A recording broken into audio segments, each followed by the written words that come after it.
people that will see the record can listen you. Okay, let's start.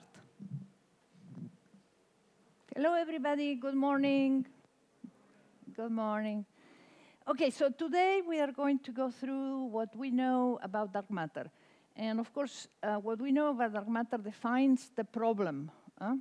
Whatever else you may want to believe that the dark matter problem is, the dark matter problem is defined by what we see of the dark matter, what we know of the dark matter.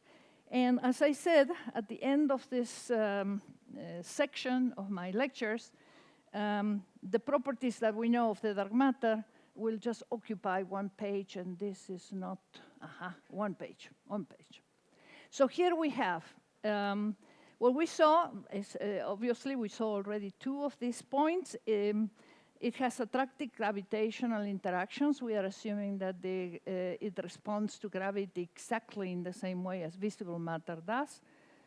And it has to be around, and therefore it cannot be unstable with a lifetime shorter than the lifetime of the universe. It's not much of a requirement. Actually, there are better requirements depending on the lifetime. The lifetime has to be sufficiently longer than the lifetime of the universe for decay products not to have been observed. So there are, has to be actually, there are on particular decay modes and particular candidates, there are much better limits than just saying that it has to be larger than that the lifetime has to be larger than the lifetime of the universe.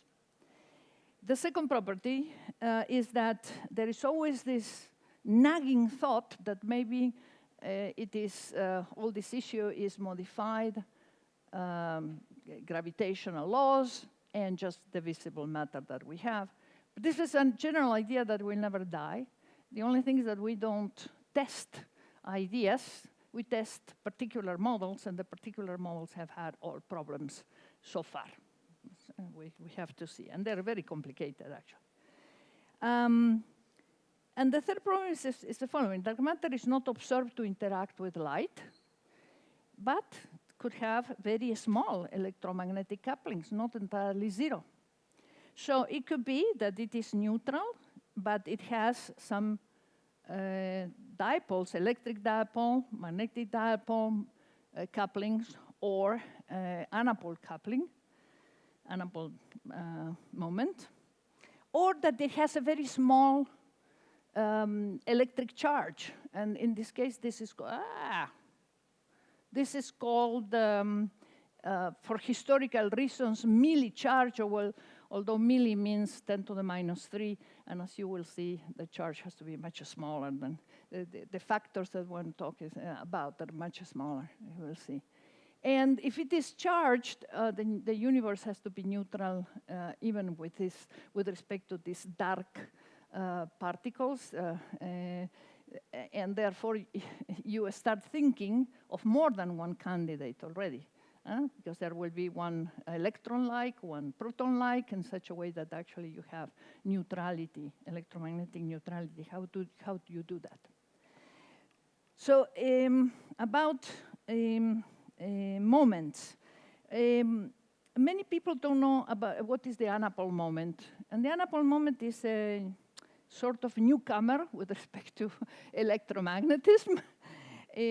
Although this has been around since, I think, yes, 1950s. But, you know, respect of the rest of electromagnetism, this is a newcomer. And it is a type of moment that breaks C and P and conserves CP. And the type of coupling that one has is sigma, the spin, multiplied by the cross B, not a sigma dot B as one would have for a magnetic dipole moment or sigma dot E.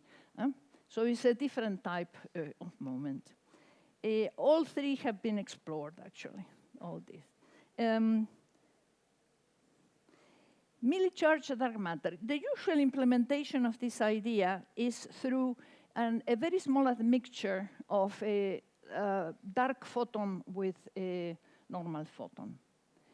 you may know that F mu nu is the tensor that includes the fields, right? The zero I components are the electric fields, and the ij components are the magnetic fields. So this is the field tensor in electromagnetism. And when you write the Lagrangian of electromagnetism, F mu nu gives you the kinetic term, namely the propagator for the photon. For a U1, F mu nu is invariant. It's a singlet. It's invariant under U1 transformation, which is the U1 of electromagnetism. And therefore, if you assume that there is an additional U1 dark, which is felt by the whole sector of dark matter particles, that will be also a U1 dark. Its own photon will have an F mu nu dark. And actually, since these are both singlets, you can mix them up. And since F mu nu dark would give you the kinetic term for the dark photon, and F mu nu for the usual photon, this actually produces a mixing in the kinetic terms, and this is called, therefore, kinetic mixing. This kinetic mixing, once you do all the diagonalization to see actually which are the propagating, just a minute, which are the propagating particles, the massive particles, produces another mixture, small admixture. So the actual photon, our photon, has a small component of the dark photon. Yes? Can I not just rephase the fields to get rid of this mixing term? Can you what? Can I just rename the fields to get rid of this mixing term? I cannot understand what you say. Can I what? Sorry. Can I just rephase the fields, redefine them such that I can get rid of the mixing terms, or is that not possible? No, it's not possible. Okay. In fact, when you diagonalize, you get a little bit of the mixture. Yeah, you get an admixture. It's not possible. You can do the same thing also with the U1 in the standard model for the one that will lead to the C0. But this is the easiest one in which you just try to mix it with electromagnetism. But you can do it even a bit more complicated. No, it's not possible. And in fact, this is the whole story there. Because then when you have a particle, for example, a dark electron, a dark electron which has charge, electric charge in the dark sector -1, would of course emit, coupled with the charge -1, to a dark photon, right? But this dark photon has the very small admixture of the normal photon, epsilon. So for us, what we see is epsilon -1. So the charge that we see of the dark sector is the one that our photon allows us to link to, and the electromagnetic charge becomes epsilon times the actual charge. And this is the secret of having, therefore, milli-charged particles coupled to the standard model. This is an example of a whole type of relatively new models through portals. Portals are very small couplings. So the idea is that dark matter hasn't been seen, not because it is very heavy, but simply because it is very lightly coupled to the standard model particles. Very small couplings that are called portals. And this would be a photon portal. Yes?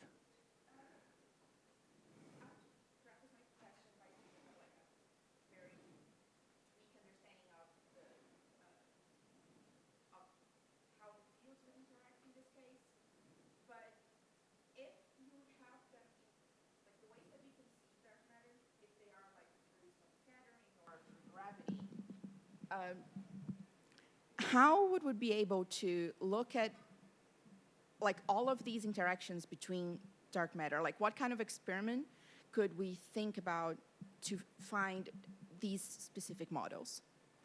I will talk about the experiments later on, but there are many ways in which you can find this type. It will alter if they are emitted from stars, and a slew of limits. In fact, I will mention some for the dark photon, you will see in a moment.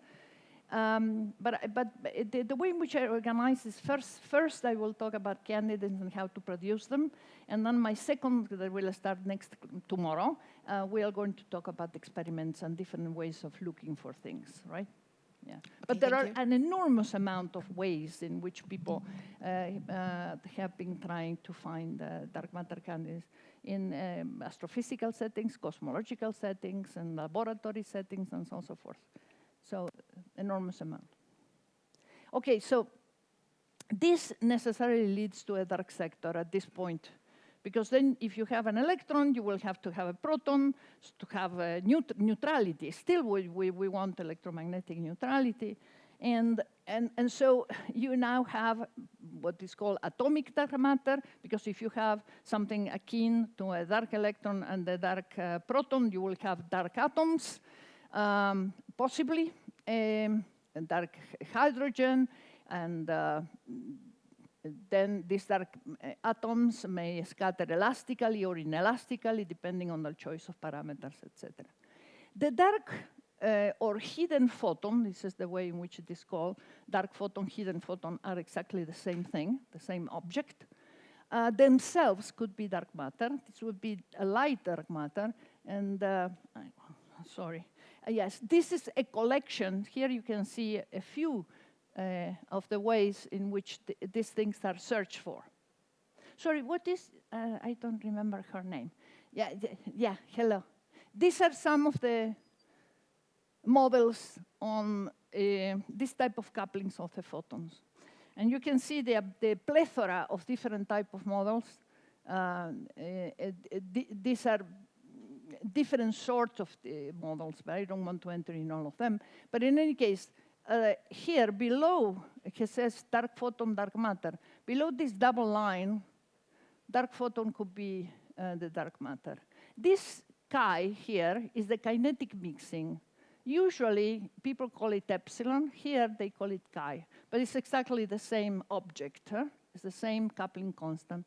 And you can see that it is not 10 to the minus 3. 10 to the minus 3 was many, many years ago when this idea was first proposed. It had to be smaller than 10 to the minus 3, which is milli. But now, of course, you have even limits that are 10 to the minus 14 or something like that, right? So enormous amount. So it could be, the dark photon itself could be a dark matter particle. And the mass is very light. Here is an electron volts. So here I read 10 to the minus 2 electron volts to something like 10 to the minus 17 electron volt in this plot. Okay, fourth. The bulk of the dark matter must be nearly dissipationless. That was a question that I had, very good question. Somebody said, hey, how come the baryons, the baryonic, the visible matter ends up in the center of the galaxy, and there is an extended halo? Of course, the properties have to be different. And the difference is that the dark matter is dissipationless. What does it mean? What is dissipated? So let us see how a galaxy like ours is formed. Of course, the true story is a little bit more complicated than this, but you start with a blob of mixed up dark matter and visible matter. Huh? And these blobs, usually, these proto-galaxies, these inhomogeneities that will end up in a galaxy, usually have a little bit of angular momentum because of tidal forces, the way in which they interact and so on. Usually they have a small, some angular momentum. So the baryons organize in atoms and then nuclei atoms and molecules and so on. And they emit, so they are excited and they de-excite by emitting photons. The photon emission is isotropic. So by losing energy, the baryonic matter loses energy through the emission of photons. It loses energy, it falls in the potential well, loses kinetic energy, it falls inside in the potential well. but it doesn't lose angular momentum. So it becomes more concentrated. So all of you have seen I omega equal to I omega. You remember in physics 1, the rotating ballerina, all right? So if you decrease the moment of inertia, and you have the say, conservation of angular momentum, omega, the angular velocity, has to increase. So as baryonic matter falls towards the center of the galaxy, it starts rotating faster and faster. And at some point, there is an instability when it is rotating fast enough. There is an instability with respect to collapsing into a disk. And this comes from analytic mechanics, the stability of different rotor with different moments of inertia and so on and so forth. So this is analytic mechanics, essentially, at this point. So conclusion. What the dark matter remains much outside in the halos where we find most of it. That means that it cannot be as dissipational as the baryonic matter can be. So it is the bulk of the dark matter, but it must be nearly dissipationless. But then you say, well, but you know, a few, maybe 15% of the total matter is dissipational, is visible matter. So what about if part of the dark matter is also dissipational? It could happen, right? Maybe a few percent, maybe 10%. And still you will have extended halos. Again, here you have necessarily two types of dark matter already. The bulk that would be dissipationless, but a little bit that could be dissipational. And this is the idea behind and some of the acronyms that I will present to you. So a few percent could be radiating dark photons. It will have to radiate something that we don't see, of course. We cannot see. Or other light particles. And this is the idea for partially interacting dark matter, PIDM. This was created by Lisa Randall and collaborators, Matthew Rees, Lisa Randall, Kathy Fan and Katz. So partially interacting PIDM. A special case of this is one that would always form a double disk. Why a double disk?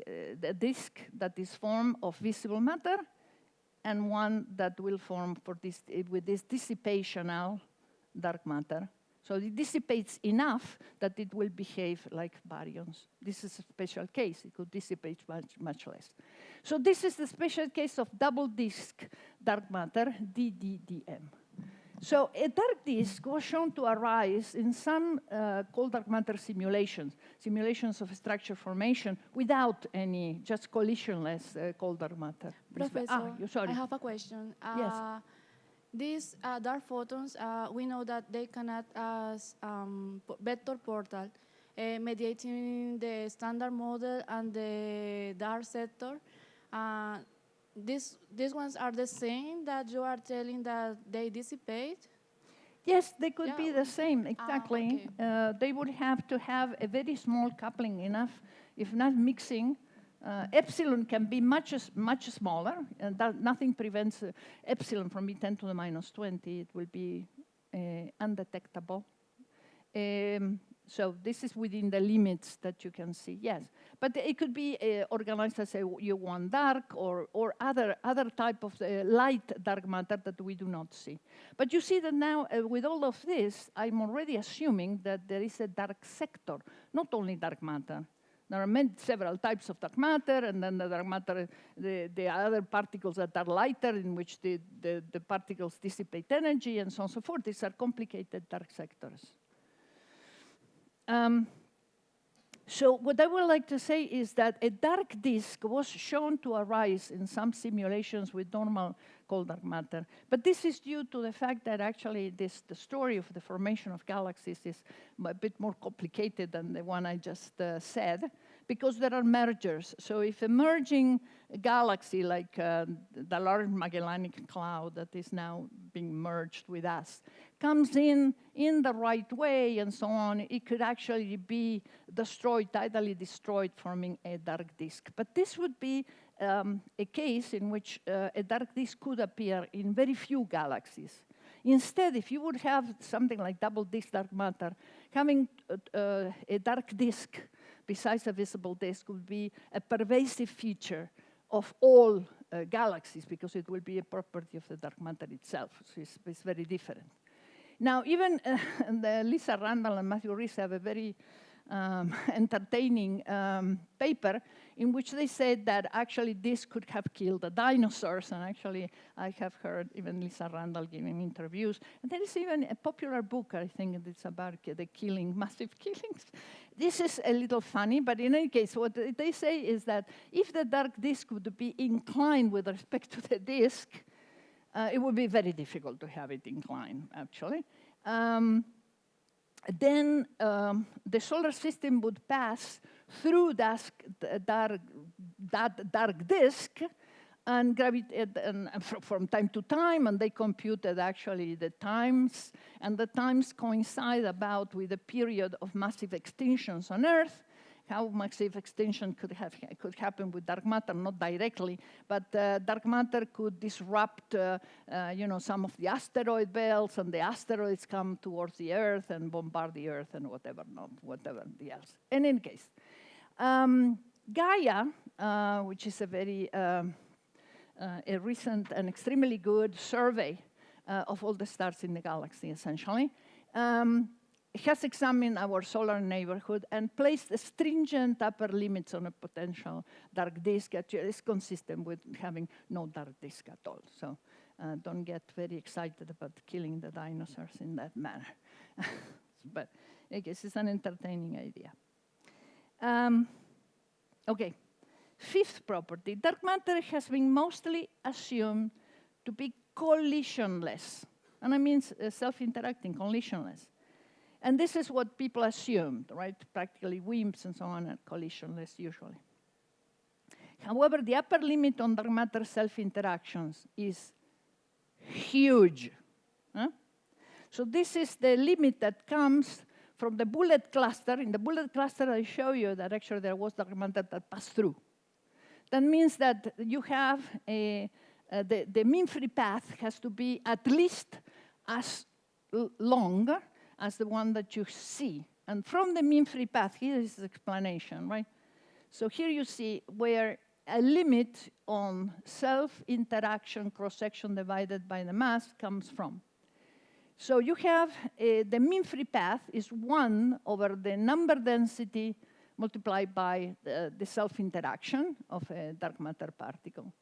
The number density is the density divided by the mass, the density of the object you can estimate from astrophysical observations. And therefore, you see that having a mean-free path long enough means to have an upper limit on the ratio of self-interactions over the mass. And the upper limit is this, 1 barn per GeV, or 10 to the minus 24 centimeters squared per GeV, however you want to do it. This may be revealing because if you know something about nuclear physics, the uranium-235 neutron capture cross-section is a few barns. Barn is a very large unit of cross-section. In fact, do you know what the barn is? A barn is un granero. It's un granero. So actually, the story was that they were in New Mexico or something for this atomic bomb project, the Manhattan Project, and they were actually looking for a cross-section unit that would be more appropriate for the cross-sections that they were, in order not to have to use 10 to the minus 24. You use 1 or something very big. And they were considering different names, and they were in the countryside, and there were barns. And they say, oh, let's call it a barn. A barn is a big thing, right? So just a big object, a big granero. I don't know how a granero is in in Portuguese. It must be something like that. No? In any case, so if you have, for example, a mass that is 100 GeVs, you will have that the upper limit is 200 barns. It's about 100 times bigger than the nuclear cross-sections of neutral capture in uranium-235. Yes? Wait, I have a question regarding the collision list, because yesterday we were seeing some diagrams with the Higgs and dark matter. So how would that work? I guess These are models for self-interacting dark matter. So this would be self-interacting. In fact, self-interacting should be relatively close to the upper limit here, within 1 order of magnitude.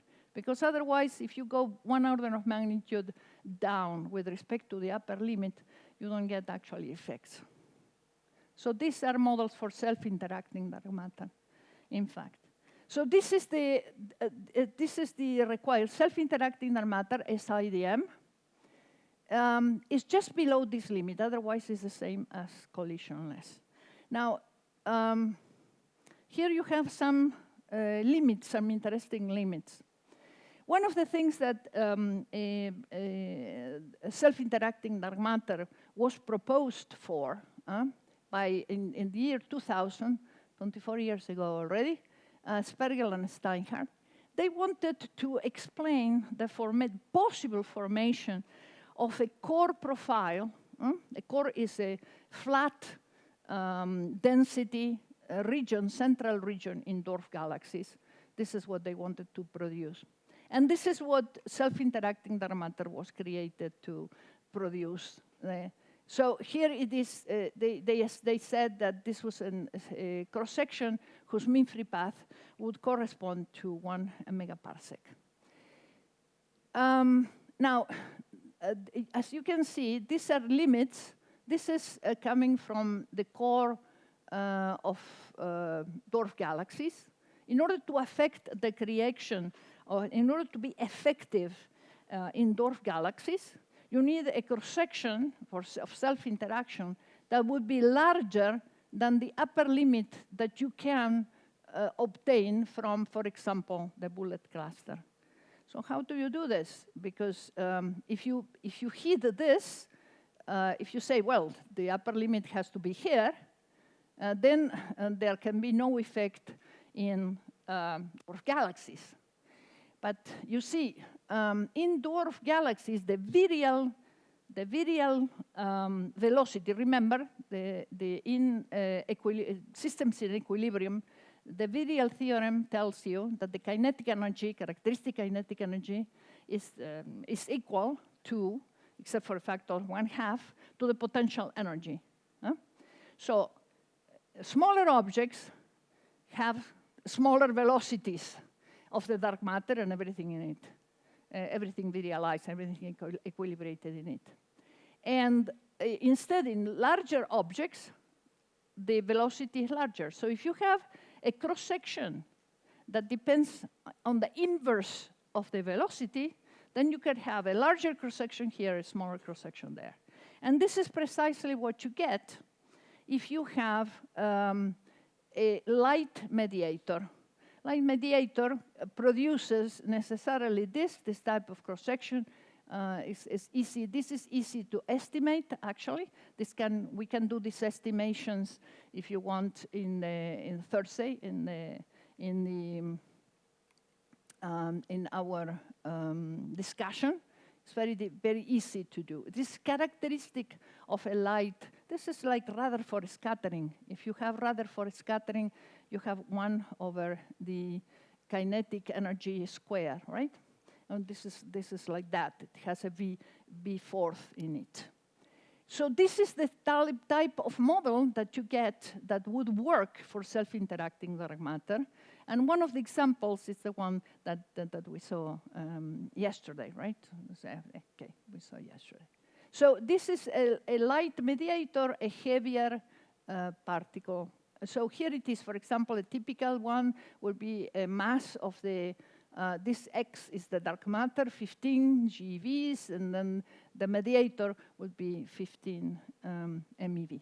So this is a typical cross-section of this type that will give you a good thing. So now, how do you do this? Well, you exchange. See, if you have a self-interaction that happens on average, once inside, once outside, right? So of course, here there will be more that will be left. So here they will have more interactions and more self-interactions that will put more particles outside, right? Outside there is less densities or less interactions, right? So you tend to depopulate the places where you have initially a large density. So it flattens out the densities, large densities, and therefore it will create a core. Also, it tends to make all dark matter structures more spherical because of the same reason. It tends to get out particles from where there is more and putting them where there is less. And so this is the idea. Yes?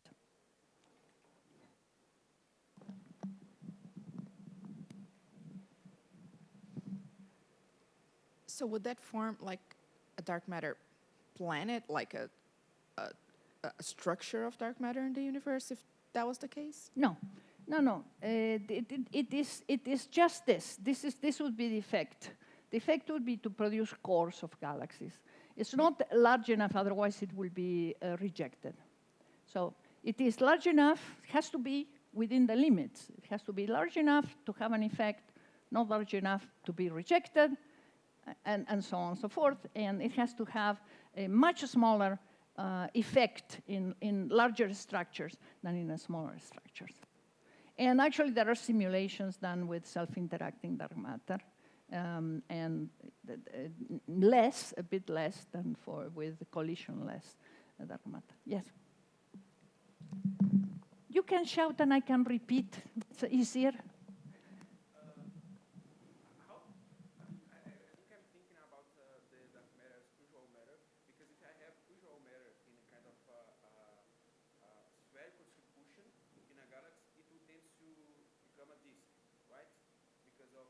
No. This is not dissipational. This is self-interacting. It doesn't dissipate. It's just a scattering. It doesn't emit anything. No. Don't confuse. I talked about the need to have the bulk of the dark matter not dissipational, dissipationless. These are not dissipational events. This is just a scattering. So when you have more, you scatter more, you take them out. Where you put them where there is less, because they are not bothered. The self-interaction depends on n squared, right? The rate of self-interaction depends on n squared, the number density of particles, right? So it tends to flatten out the distribution, where you have a peak in the middle of the galaxy. With collisionless cold dark matter, you tend to form peaks. This is the Navarro-Franken-White type of profile. Okay.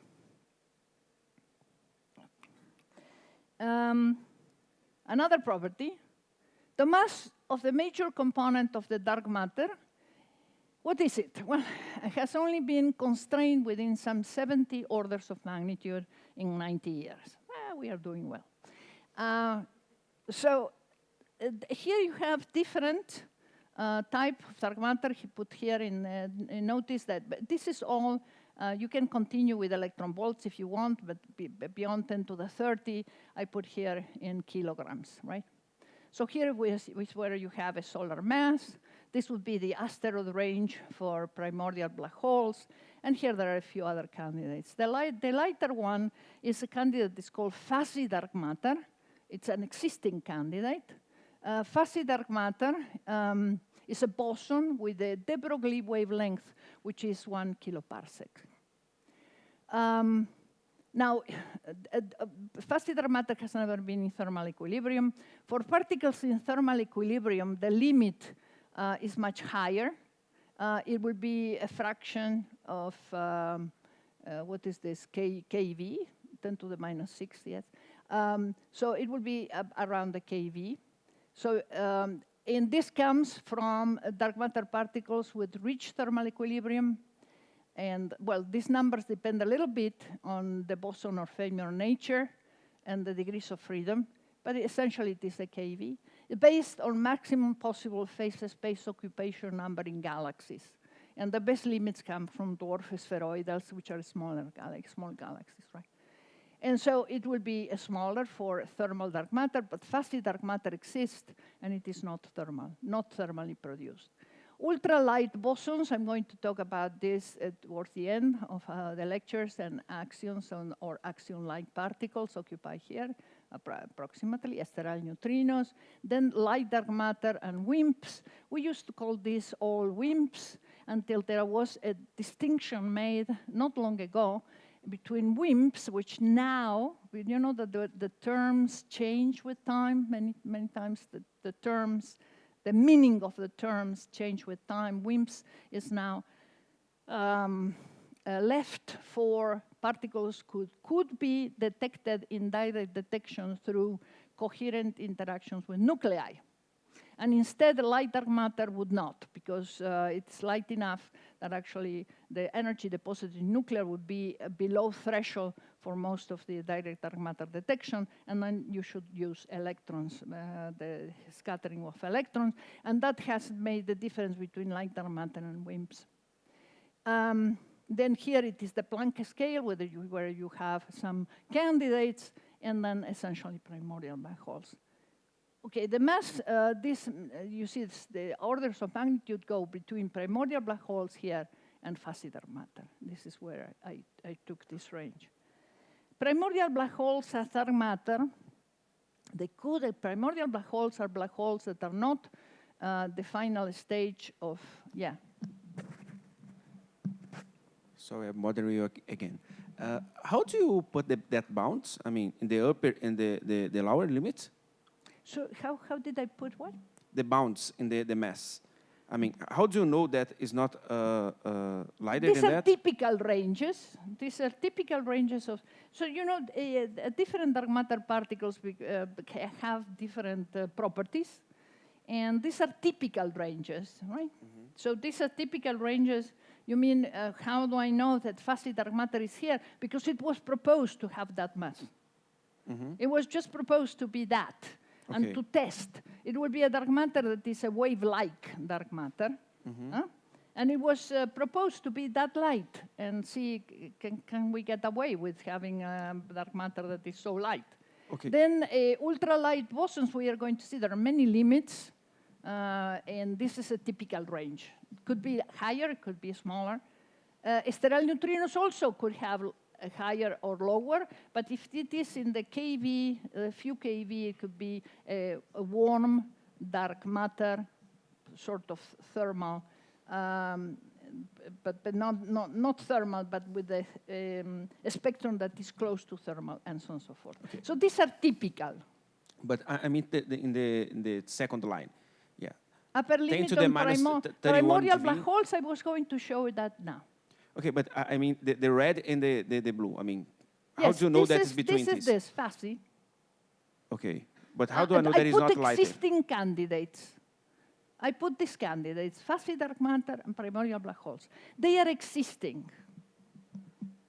And so I took existing, proposed, explored candidates that could account for the whole of the dark matter, and I would still be allowed.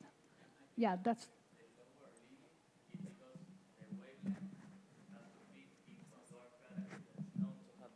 Exactly. Otherwise, they wouldn't be even bound to the dark matter. Exactly. Thank you. Yes. And so this is a. So this I put here existing ones. If you can come up with something else, then you could populate here. You know, it's just a matter of imagination, but also it's not only imagination. You have to make it work. Okay. Because otherwise, we know that dwarf galaxies have dark matter, and if you will have something that cannot be inside populating the dark matter in dwarf galaxies, it doesn't work. Okay. So, primordial black holes are the largest, right? And they are an example of machos. It's the WIMPs, machos, you know. Macroscopic, astrophysical, compact halo objects. Of course, the name is completely irrelevant. It was done to have machos and WIMPs, right? WIMP, well, you know what WIMP means. Means debilucho, mequetrefe, I don't know. And then macho, who knows? Well, in any case, it was a joke. It was in the 1980s. Maybe it was politically correct still, but it was, you know, it was done before political correctness was so pervasive. So here it is. Actually, so this is a plot of different limits on the fraction of the dark matter that can consist of primordial black holes. So here 1 means all of the dark matter. Now here, in order to make this plot, there is an assumption, and it is that all primordial black holes have exactly the same mass. This is what is called here by monochromatic. Of course, there is no color in the monochromatic mass distribution is, again, it's a misnomer if you want, but everybody knows what it means, because monochromatic would mean just one line, and here it means only one mass. So all of them would be, for example, here, all of them will be 10 to the minus 20. This is usually not the case. When you produce any type of, in any production mechanism, you always produce some distribution. So this will change a little bit, but you can pass from this type of way of presenting data, you can actually transfer to other type of distributions. So here it is what is called the asteroid range. Why is it called the asteroid range? The mass of Earth, so this is in solar masses, okay, on top. So this is one solar mass. The mass of Earth is 10 to the minus 6 solar masses, no? So here, this range starts at 10 to the minus 10, which is 10 to the minus 4 of a solar mass, which is a large rock, I don't know. So these are asteroid sites. This comes from evaporation. Black holes evaporate. So on this side, they would have already evaporated. They evaporate through Hawking radiation. And there are many different types of ways. Most of them are microlensing, but there are other limits and so on. I'm not going to, here there is an enormous list of different type of models, different type of limits that have been placed. Now, what are primordial black holes? As I said, we know that black holes are the final stage in the evolution of large stars. Stars that are much more massive than the sun. The sun is not going to end up in a black hole. The sun is going to be a white dwarf. More massive than the sun will finish in a neutron star, and even more massive, they end up in stellar black holes. Then there are black holes at the center of galaxies. We don't know exactly how they are formed. They are there. They are even, somebody was telling me actually they are even in smaller dwarf galaxies. They have very large primordial black holes. Well, you know, they could all be primordial, actually. So we would end up, and also JWST has observed large black holes very early on in the history, in coming out of the Dark Ages.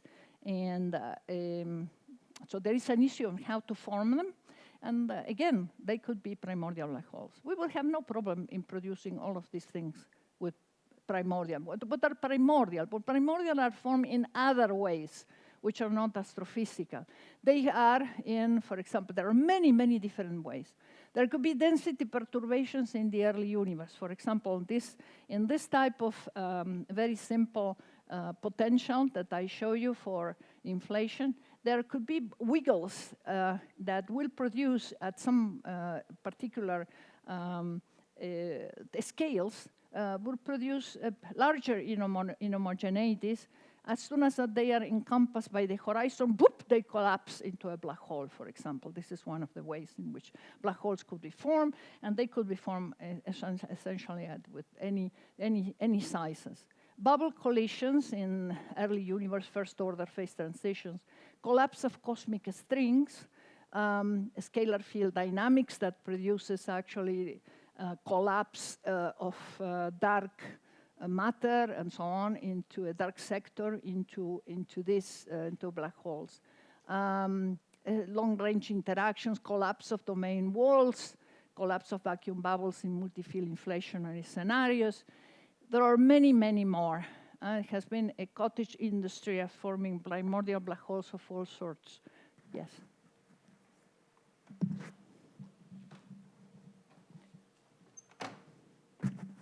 What are cosmic strings, if you'd like to talk about it? Just interested to know. Sorry? Cosmic strings. What are cosmic strings? Yes. Cosmic strings? What are they, if you would like to Oh, describe? I don't see. know. Cosmic strings are one-dimensional topological defects that may occur in phase transitions. I will talk about, for example, pseudo-Nambu-Goldstone bosons, like axions can produce them. Actually, it's a pervasive feature.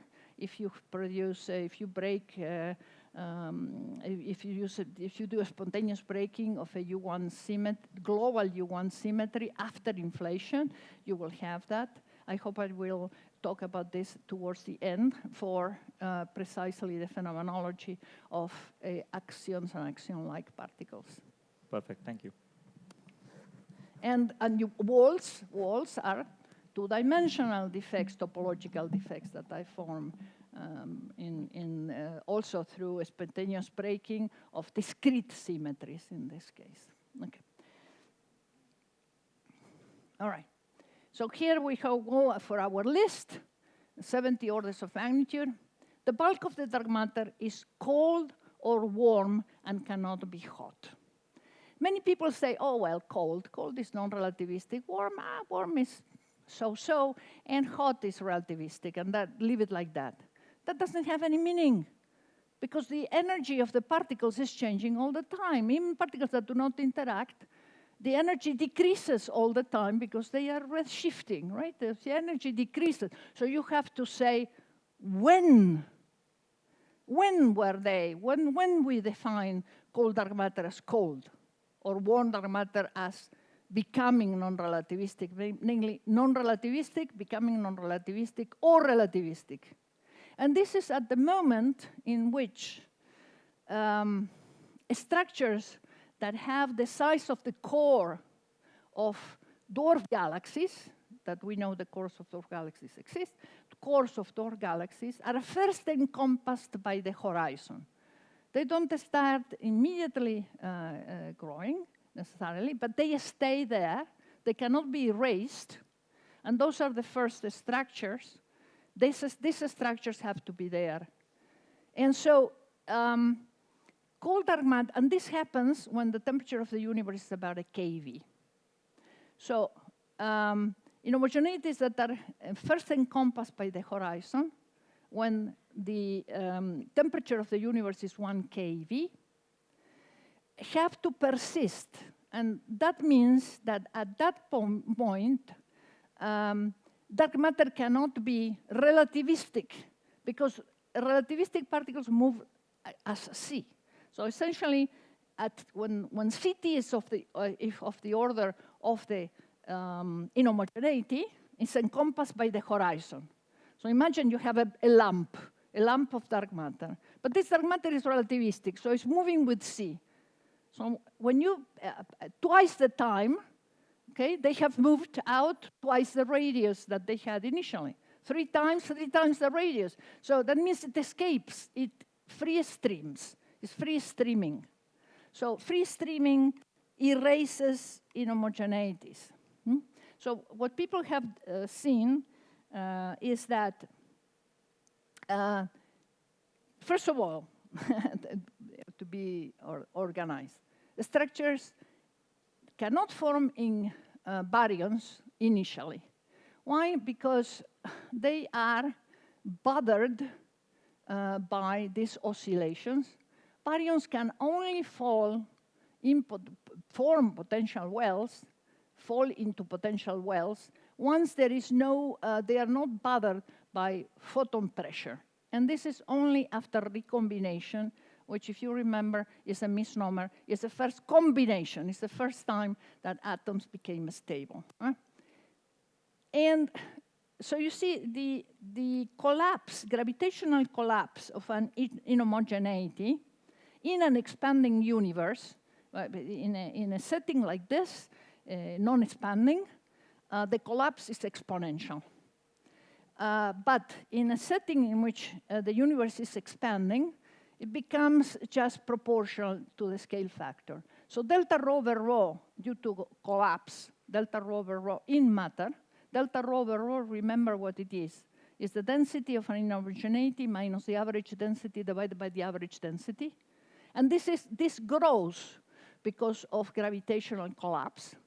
And it grows in this manner. It grows in linearly proportional to the scale factor. And the scale factor between this point, recombination, and now, recombination, we know when it happens, there is a factor of 10 to the 3 in A from the moment of recombination up to now. However, delta rho over rho is of order 10 to the minus 4. So you can go between 10 to the minus 4 and something like 10 to the minus 1. If you would have baryons alone, or baryons, mostly in baryons, you could not form a structure, because the structure we live on has all delta rho over rho much larger than 1. From 1 onwards, the evolution is very fast. It is what people call it the nonlinear regime. Why? Because delta rho over rho, when delta rho over rho is much smaller than 1, you can linearize the equations and you can solve them analytically.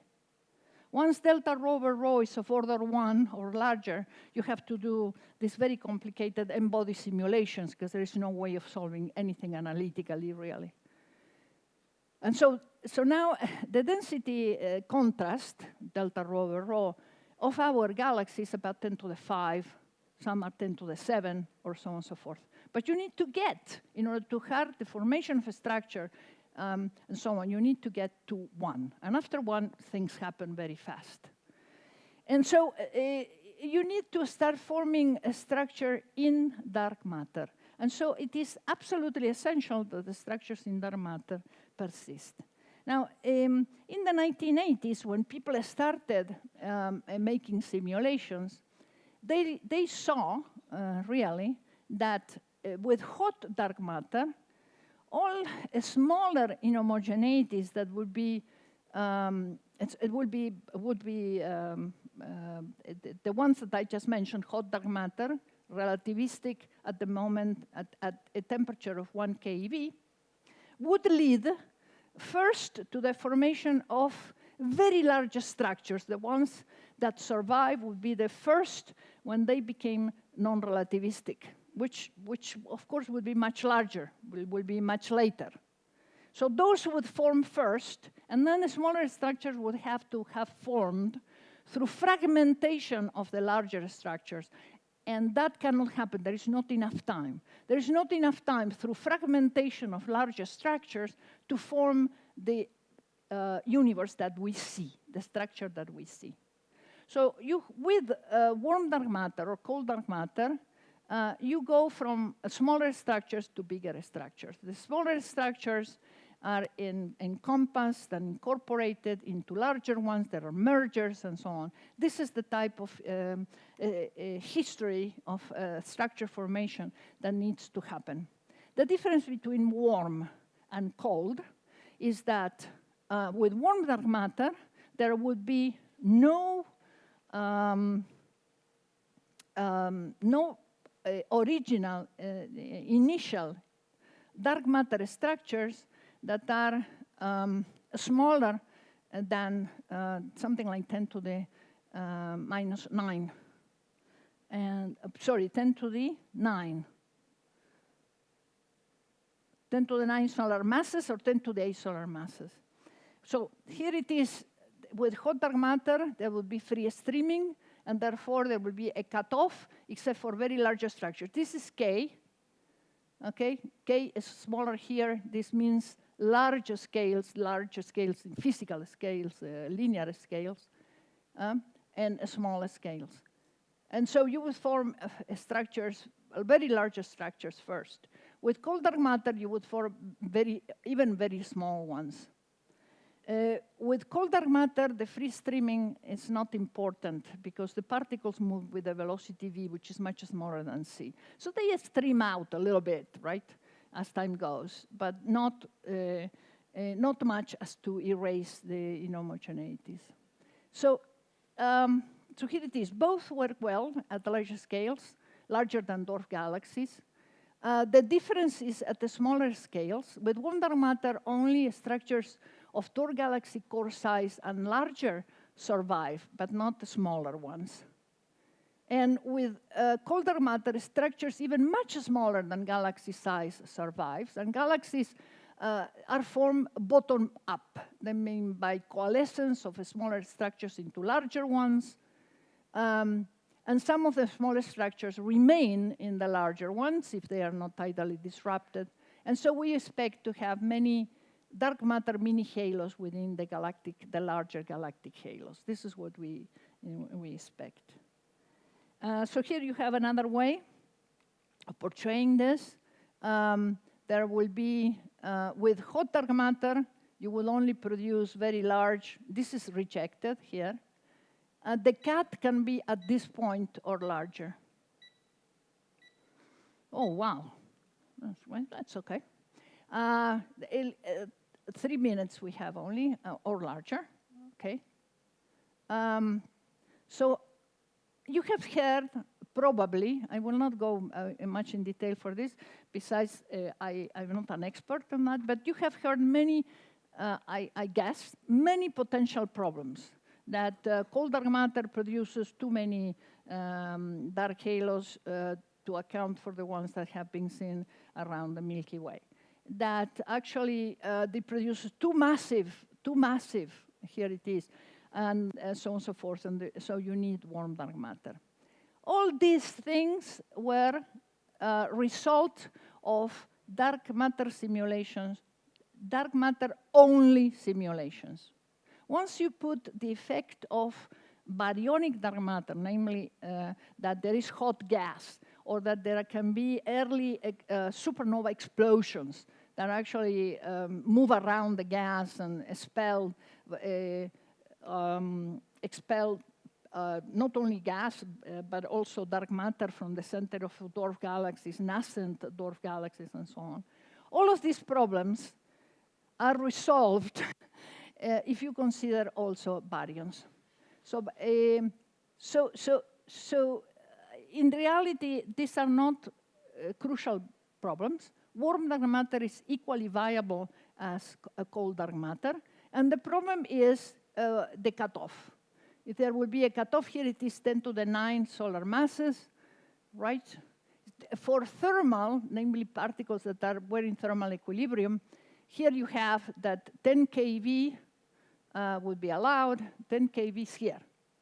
10 keV would be more to the colder side, and then 3 keV and 1 keV. 1 keV, it is too light, probably, too hot.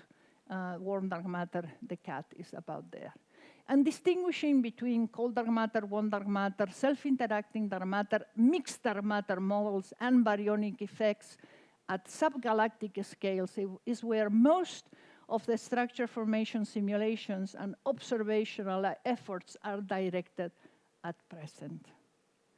Now here I have a very nice way. Actually, there are people here who know much more than I do about gravitational lensing, but this is a very nice idea, actually, so I wanted to tell you about if you haven't heard about it. It could be that you can see structures up to 10 to the 8 solar masses in this way through strong lensing. So in general relativity, a light is bent by gravitational interactions as much as a pebble would be. The only thing is that it moves much faster than a pebble. But, so when you have this, for example, a cluster of galaxies here, and you see these rays of light in the right disposition when the observer Earth, the lens, and the object behind whose light is the source, are more or less oriented along a line, you see these arches. These are called Einstein rings. Complete Einstein rings or partial Einstein rings. In the peripheria of these clusters, you can still expect to find this primordial dark matter only halos, original from the Big Bang, that are far enough from the rest of the matter in the galaxy or the cluster that have not been tidally disrupted. Those would be no luminous objects. And if they are very close to the path of the light, they will produce something like this. So this is actually an actual image, and here this is 10 to the 10 solar masses. So this is a very visible dwarf galaxy or something like that in the peripheria. This was done, this is an image from 2010 from Simona Vergetti. I don't know if I put it here. Simona Vergetti, 2010. And so if one could do,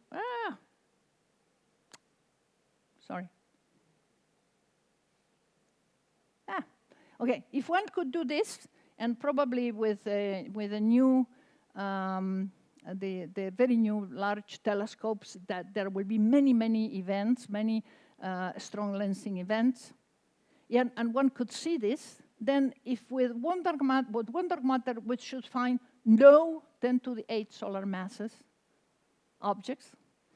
With cold dark matter, we should find many.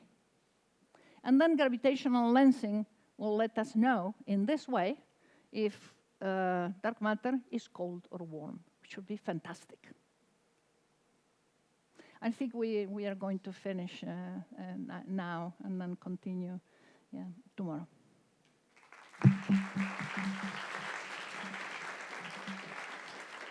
Great. Thank you. So now we have coffee break, and we come back at 10:30. So Victor had a question yesterday. Thank you. You didn't. I didn't. Yeah. Okay.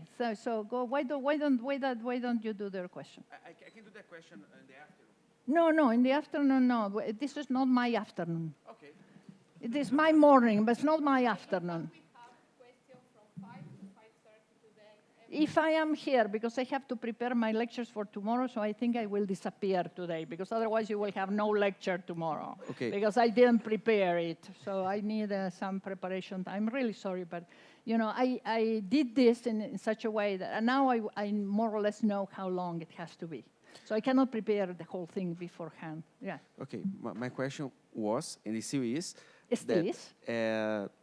you have some requirements for cosmological observations. I mean, in big structures for dark matter, like the one that you put in the blackboard. I mean, the M goes with R, right?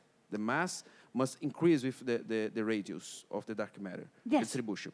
How do I put this in a particle model physics?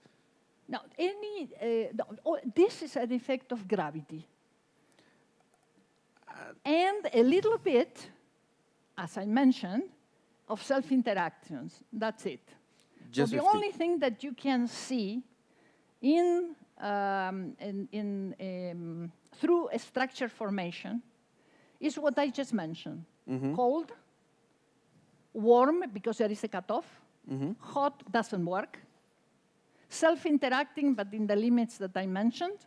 And it has to be, if you want it to be effective in dwarf galaxies, it should be 1/v to some power, the cross-section, because it has, at that point in which self-interaction would be good to produce effects in dwarf galaxies, it would be too large. It would be rejected by limits in larger scales, so you have to preserve larger scales. So you play with the different virial velocity there. That's it. If self-interacting dark matter is below about a factor of 10 from the upper limit, It's the same as collisionless. And that's it. Okay. That's all. All the rest is for trying to detect dark matter through other means, but not the structure formation. Okay. If I understand, I think your question is slightly different, because when we saw that the rotation curves were kind of flat, that means that mass of the halo has to go like proportional to R. Exactly.